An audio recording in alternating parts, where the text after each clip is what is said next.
As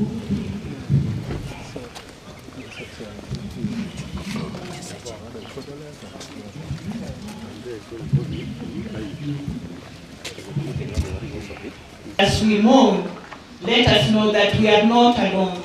Everybody with us. Our principal was a very lovely lady, very hardworking. We are going to miss her, but God knows why He has done what. Close people. Narama, Deputy Principal, Oyugi Ogango Girls. This morning, we received sad information of the demise of our beloved principal, Madam Martha Ouma. She has been ill for the past 1 week. She had some chest complications.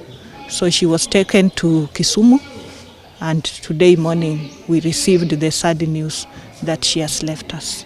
So that is the much I can report at this moment. Today we received the sad news of the demise of the principal, Oyugi Ogango Girls Secondary School, and we came to pass our message of condolences, to condole with the school fraternity for the untimely demise of the principal. Unwell, yeah. So she all along she has been fine. Just cold, yeah. Homa hii ya kawaida tu, yes.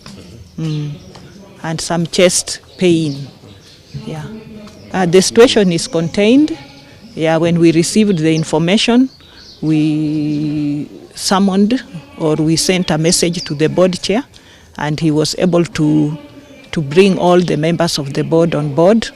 And then we also invited people from the church, the Ranen conference, and the pastor of this particular area.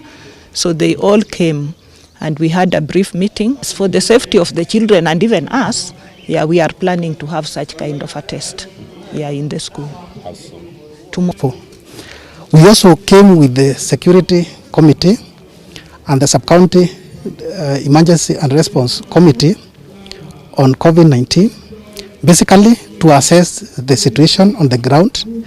And one of the issues that we wanted to confirm is that the COVID-19 protocols are adhered to in Jesus, but to trust and obey.